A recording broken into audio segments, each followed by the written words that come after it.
বলা বাহুল্য একবিংশ শতকের বুকে এখনো অনেকের বিশ্বাস যে বংশের সন্তান পরিবারকে আর্থিকভাবে বৃদ্ধ বয়সে বাবা মার দেখাশোনা করবে এবং বংশ পরিচয় বাঁচিয়ে রাখবে। আর অন্যদিকে মেয়েরা বিয়ে করে পরের বাড়ি চলে যাবে এবং সাথে সাথে বাবা মাকে মেয়ের বিয়ের সময় বিশাল যৌতুকের বোঝা বইতে হবে। তাই নারীর অন্তঃসত্ত্বা অবস্থায় গর্ভের সন্তানের লিঙ্গ নির্ধারণের প্রযুক্তি সহজলভ্য হওয়ায় এবং ছেলে সন্তানের আকাঙ্ক্ষা সমাজে এত প্রবল হবার কারণে বেশ কয়েক বছর ধরে নারী পুরুষ সংখ্যার অনুপাত ব্যাপকভাবে ওলটপালট হয়ে গিয়েছে। দেশে কোটি কোটি কন্যাকে হত্যা করা হয়েছে গর্ভে থাকা অবস্থায়, গর্ভপাত করে ভ্রূণ হত্যা করা হয়েছে, নয়তো জন্মের পর মেয়েদের ইচ্ছে করে অবহেলা করে মেরে ফেলা হয়েছে, যার ফলে আজ মানব সমাজ ভারসাম্যহীন হয়ে পড়েছে। তাই পানাগড় শ্রীদাত্রী নারী শক্তি মহিলা স্বেচ্ছাসেবী সংগঠনের ভ্রূণ হত্যা বন্ধ করতে ময়দানে নামতে চলেছে আগামী দিনে। পাশাপাশি রক্তদান শিবিরে 40 জন রক্তদাতা রক্তদান করেন এবং মহিলা রক্তদাতা ছিল চোখে পড়ার মতো। এদিনের অনুষ্ঠানে উপস্থিত ছিলেন রেলের আরপিএফ আইসি কমল রাজ, কাকসা থানার অফিসার অলোকেশ ব্যানার্জি, এছাড়াও স্বেচ্ছাসেবী সংগঠনের সভানেত্রী ছন্দিতা দত্ত, সম্পাদিকা সঙ্গীতা শুক্লা, কোষাধ্যক্ষ চাঁদনি ওরাও সহ অন্যান্য সদস্যরা। সম্পাদিকা সঙ্গীতা শুক্লা বলেন, দিন দিন বেড়েই চলেছে কন্যা ভ্রূণ হত্যা। তার মধ্যে কাকসা ব্লকে ইতিমধ্যে মেয়েদের সংখ্যা পুরুষদের তুলনায় অনেকটাই কমে এসেছে, যার ফলে বিভিন্ন সমস্যার মুখে পড়তে হচ্ছে। তাই আগামী দিনে প্রত্যেকটি বাড়ি বাড়ি গিয়ে সাধারণ মানুষকে বোঝানো হবে যাতে আগামী দিনে কন্যা ভ্রূণ হত্যা না হয়। পাশাপাশি আগামী দিনে কাকসা ব্লকের বিভিন্ন বেসরকারি হাসপাতালে গিয়ে প্রচার চালানো হবে এবং সকল বেসরকারি হাসপাতালে রাতের অন্ধকারে টাকা দিয়ে নারীর অন্তঃসত্ত্বা অবস্থায় গর্ভের সন্তানের লিঙ্গ নির্ধারণ ও কন্যা ভ্রূণ হত্যা এই সমস্ত হাসপাতালগুলি অবিলম্বে সরকারিভাবে ব্যবস্থা নেওয়া উচিত। তবে আবারও সমাজে ভারসাম্য ফিরে আসবে। তাই কবির ভাষায়, বিশ্বে যা কিছু মহান সৃষ্টি চিরকল্যাণকর, অর্ধেক তার করিয়াছে নারী, অর্ধেক তার নর। নমস্কার, আমাকে তোমরা চিনতে পারছো? আমি তোমাদের মা, আমি তোমাদের মেয়ে, আমি তোমাদের ছোট্ট বোন। তবে কেন আমাদের বাঁচতে দিচ্ছ না? আমাদেরও তো এই সুন্দর পৃথিবীতে বাঁচতে ইচ্ছা করে, আমাদেরকে মেরো না গো।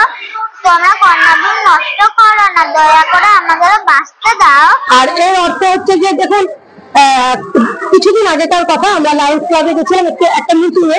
সেখানে আমরা জানতে পারলাম যে বিশেষ করে কাকসা অঞ্চলে কিন্তু মেয়েরা হারিয়ে যাচ্ছে, মানে শিশুকন্যারা হারিয়ে যাচ্ছে। তার কারণ হচ্ছে শিশুকন্যা ভ্রূণ হত্যা হচ্ছে। তো এই ভ্রূণ হত্যার ফলে আমরা যেটা দেখতে পাচ্ছি যে কাকসা অঞ্চলে কিন্তু যেটা সরকারিভাবে সার্ভে করা হয়েছে, তো কাকসা অঞ্চল না, সরি আমি একটু ভুল হলো, কাকসা ব্লকে যেটা সার্ভে করে দেখা যাচ্ছে যে শিশু কন্যারা কিন্তু হারিয়ে যাচ্ছে, পুরুষের থেকে শিশুরা কিন্তু কয়েক শতাংশ কমে যাচ্ছে, মানে কন্যারা কমে যাচ্ছে। তো এর থেকে মানে ভীষণভাবে আমরা অনেক রকম অসুবিধায় পড়বো, বা মানে এটা সাধারণত দেখুন, এটা একটা সামাজিক ক্ষেত্রে অসুবিধা হবে, পারিবারিক ক্ষেত্রে অসুবিধা হবে। আর এই জন্য আমরা চাইছি এই কর্মসূচিটা আমরা গ্রহণ করে জায়গায় জায়গায় আমাদের কিন্তু চালু হয়ে গেছে কাজটা। আমরা জায়গায় জায়গায় প্রত্যেকটা পরিবারে যাচ্ছি এবং বোঝাচ্ছি যে দেখুন, শিশু কিন্তু, শিশু কন্যা বিশেষ করে মেয়েরা কিন্তু অবহেলিত নয়। দেখুন, মেয়েদের জন্যই কিন্তু আজকে সারা বিশ্বের সৃষ্টিকর্তা কিন্তু বলতে গেলে মেয়ে, কিন্তু শুধু মেয়ে না, মেয়ে ছেলে উভয়, এটাও না বললেই নয়, অর্ধেক ছেলে অর্ধেক মেয়ে। কেননা আমরা দেখেছি যে নজরুলের একটি কবিতাতে কবি আমাদের বলেছেন যে পৃথিবীর যা কিছু সুন্দরময়, যা কিছু কল্যাণময়, তার অর্ধেক নর অর্ধেক নারী।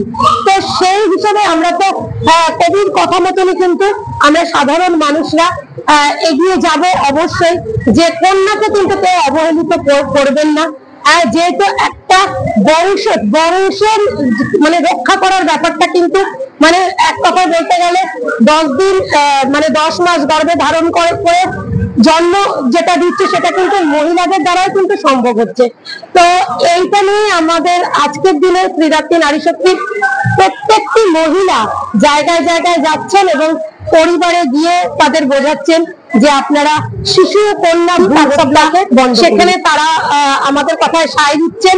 মোটামুটি ভাবে কিন্তু আমরা ভীষণ ভাবে সাড়া পাচ্ছি এবং পারিপার্শ্বিক মানুষরাও কিন্তু এই ব্যাপারে আমাদের সাধুবাদ জানিয়েছে যে তোমরা এরকম এত সুন্দর একটা কর্মসূচি নিয়ে এগিয়ে যাচ্ছ, আমরাও তোমাদের পাশে আছি এবং আমরাও তোমাদের সাথে কিন্তু প্রচারটা করব। অবশ্যই আমরা কিন্তু সেই নিয়ে আমাদের আলোচনা করেছি, যদিও আমরা এখনো প্রাইভেট হসপিটালগুলোতে যাইনি, যেহেতু আজকে আমাদের একটা মানে ব্লাড ডোনেশন ক্যাম্প হলো, এটা নিয়েও আমরা প্রচন্ড মানে ব্যস্ততার মধ্যে আছি।